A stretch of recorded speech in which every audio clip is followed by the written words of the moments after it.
திரளாக கூடியிருக்கின்ற நாம் தமிழர் சொந்தங்களுக்கும் வியாபார பெருங்குடி மக்களுக்கும் ராதாபுரம் பகுதிவாழ் மக்களுக்கும் முதற்கண் என் வணக்கத்தையும் வாழ்த்துக்களையும் தெரிவித்துக் கொள்கின்றேன்.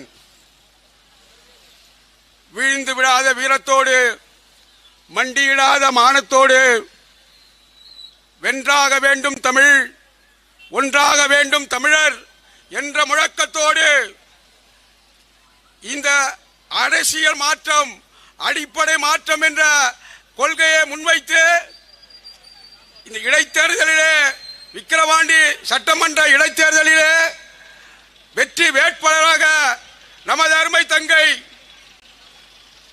அபிநயா அவர்கள் இன்றைக்கு நிறுத்தப்பட்டிருக்கிறார். தேர்தல் களத்திலே அபிநயா அவர்கள் மருத்துவர், பட்டம் பெற்றவர், படித்தவர், ஆளுமை உள்ளவர். அது மட்டுமல்லாமல் மிக சிறப்பான முறையிலே இந்த மண்ணின் மகள், இந்த மக்களுடைய வலியை உணர்ந்தவள், இந்த மக்களுடைய வாழ்க்கையை வாழ்வாதாரத்தையும் தெரிந்தவள்.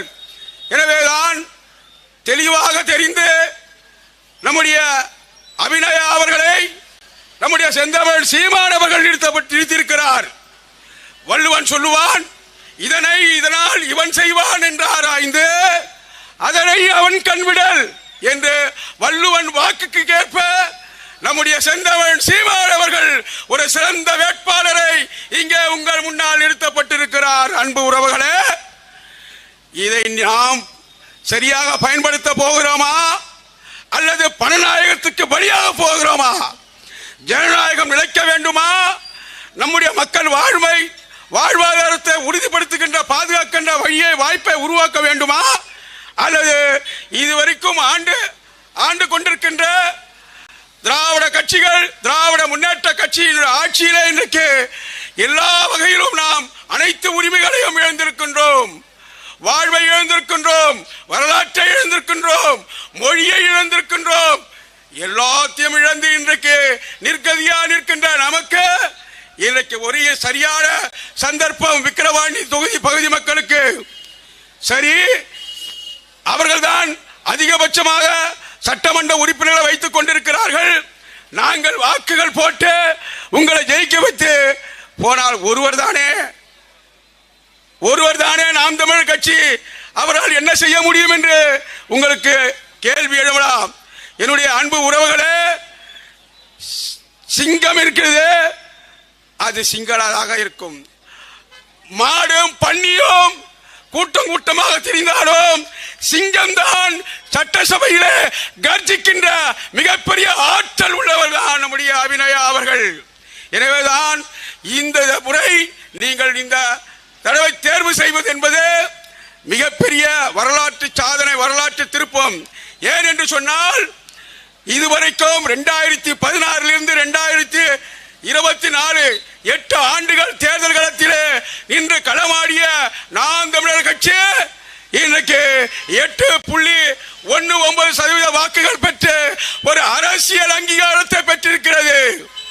இன்றைக்கு விக்கிரவாண்டி பெருமக்களே, நீங்கள் அளிக்கின்ற இந்த வாக்கு அபிநயா அவர்களை இன்றைக்கு சட்டமன்றத்திற்கு நீங்கள் அனுப்புவீர்களே ஆனால், வெற்றி பெற்று நீங்கள் கொண்டு செல்வீர்களே ஆனால், 2026 சட்டமன்றத்தில் 2026 நம்முடைய கோட்டையிலே புலிகொடி பறக்கும். செந்தமிழ் சீமான் அவர்கள் முதலமைச்சர் ஆவதற்கான அனைத்து வாய்ப்புகளையும் அடிப்படையாக இந்த தேர்தல்கள் அமையும் என்பதை இந்த நேரத்தில் நான் கூறிக்கொண்டு, விவசாயம் என்பது மிக உயிர் நாடி. தமிழகத்திலே, இந்தியாவிலே விவசாயம் என்பது மிகப்பெரிய ஜீவநாடி. இந்த விவசாயத்துக்கு மிக அடிப்படை நிலங்கள். இந்த நிலங்கள் எல்லாம் கடந்த காலங்களிலே பல்லாண்டு காலமாக சிறப்பான நிலவளம் இருந்தது, சிறப்பான நீர்வளம் இருந்தது. அத்தனையும் நீர்வளமும் நிலவளமும் இன்றைக்கு அழிந்து கொண்டு வருகிறது. காங்கிரஸ் கட்சி காலத்திலே 15 ஸ்டாண்டர்ட் ஏக்கர் நிலம் வைத்துக் கொண்டிருக்கலாம் என்று சட்டம் போட்டார்கள். ஆனால் கலைஞர் ஆட்சி திமுக ஆட்சியில அது 15 ஸ்டாண்டர்ட் கூடாது 30 ஸ்டாண்டர்ட் ஏக்கர் நில வச்சுக்கான உயர்த்துறாரு.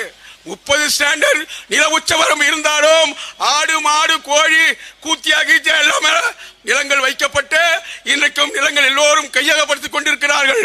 ஒரு கட்டம் அடுத்த கட்டம் தாண்டி நிலங்கள் அத்தனையும் விவசாய நிலங்கள் அத்தனையுமே ஆறுகளை வத்த வைத்து ஆற்று மணலை கொள்ளையடித்து அந்த நிலங்கள் எல்லாம் விவசாய நிலங்கள் எல்லாம் என்னாச்சு அங்கே கம்ப்ளீட்டா ஒட்டுமொத்தமாக நிலங்களை விற்பதற்கான ரியல் எஸ்டேட்டா மாறிடுச்சு. நிலங்கள் அத்தனையுமே மாற்றப்பட்ட பிறகு இப்பொழுது நமக்கு அத்தனை நிலங்களும் மாறி இன்றைக்கு அதானிக்கும் அம்பானிக்கும் கொடுக்கின்ற ஒரு மோசமான நிலையிலே இன்றைக்கு சென்று கொண்டிருக்கிறது. நிலவளம் போச்சு, நீர்வளம் போச்சு, ஆறு வளம் போச்சு, கனிம வளம் போச்சு, கடல் வளம் போச்சு, அனைத்து வளங்களும் இன்றைக்கு போய் பறிகொண்டு போயிருக்கிறது. இதை போக்க வேண்டும் என்று சொன்னால், பாதுகாக்கப்பட வேண்டும் என்று சொன்னால், நாம் நம்முடைய இன்றைய இடைத்தேர்தலில் விக்கிரவாண்டி இடைத்தேர்தலில் நம்முடைய அருமை தங்கை அபிநயா அவர்களை பெருவாரியான வாக்கு வித்தியாசத்தில் வெற்றி பெற வைப்பதற்கு நீங்கள் விக்கிரவாண்டி பெருமக்கள் நீங்கள் அதுக்கான பாடுபட வேண்டும், வாக்களிக்கப்பட வேண்டும், ஏராளமான வாக்கு வித்தியாசத்தில் வெற்றி பெற வைக்க வேண்டும் என்று கேட்டுக்கொண்டு நான்